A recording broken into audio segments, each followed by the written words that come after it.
রাস্তায় হাঁটতে হাঁটতে এই ছেলের চোখে পড়ল অদ্ভুতভাবে চকচক করা একটি লোহার হাতুড়ি। কৌতূহল থেকে সে ভাবল একটু পরীক্ষা করে দেখা যায়। পাশে পড়ে থাকা একটি মরিচা ধরা লোহার টুকরোর ওপর সে হাতুড়ি দিয়ে আঘাত করতেই অবিশ্বাস্য ঘটনা ঘটল। মুহূর্তের মধ্যেই সেটি খাঁটি সোনার ইটে পরিণত হলো। অবাক হয়ে ছেলেটি সেই সোনার ইট নিয়ে এক জুয়েলারির দোকানে গেল। ওজন করে জুয়েলারি বলল পুরো 600 গ্রাম। কোনো দেরি না করে সে ছেলেটিকে 5 লাখ টাকা নগদ দিয়ে দিল। দোকান থেকে বের হতেই এক ধনী পরিবারের ছেলে তার পুরনো ইলেকট্রিক বাইক দেখে হাসাহাসি করতে লাগলো। ব্যঙ্গ করে বলল, এই বাইক নিয়ে কি রেস করতে এসেছো? রাগে গিয়ে ছেলেটি জাদুকরি হাতুড়ি দিয়ে নিজের বাইকের উপর আঘাত করলো। পরের মুহূর্তেই সাধারণ ইলেকট্রিক বাইক বদলে গেল এক দামি লাক্সারি স্পোর্টস কারে। হোটেল থেকে বের হয়ে সেই ধনী ছেলেটি গাড়িটি দেখে হতবাক। বলল, এটা তো এই বছরের লিমিটেড এডিশন সুপার কার। বাড়ি ফিরে ছেলেটির চোখ পড়লো টবে রাখা কিছু কঙ্করের ওপর। সে ভাবলো এগুলোতেও একবার চেষ্টা করে দেখা যাক। ঠিক তখনই তার মনে পড়লো এই হাতুড়ি এত শক্তিশালী হলো কিভাবে। কিছুদিন আগে রাগের মাথায় তার গার্লফ্রেন্ড হাতুড়িটা নদীতে ফেলে দিয়েছিল। হাতুড়ি পানিতে ডুবে যেতেই নদীর দেবতা আবির্ভূত হন। ছেলেটির সততা যাচাই করার জন্য তিনি সোনা, রূপা আর লোহার 3টি হাতুড়ি দেখিয়ে জিজ্ঞেস করেন, তোমারটা কোনটি? ছেলেটি লোভ না করে সোজা উত্তর দিল, আমারটা লোহা। তার সততায় খুশি হয়ে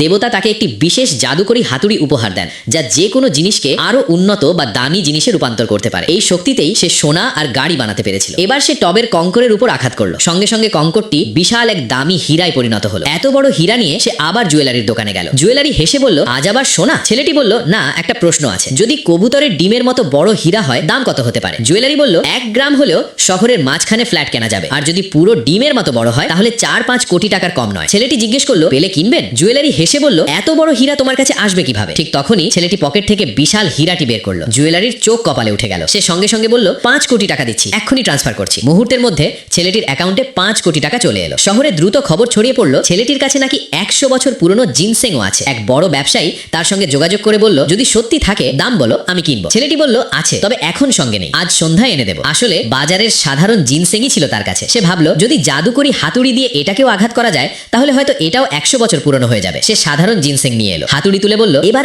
আসল চমক দেখার সময়। আপনার কাছে যদি এমন জাদুকরি হাতুড়ি থাকতো, আপনি কি করতেন? কমেন্টে জানাতে ভুলবেন না।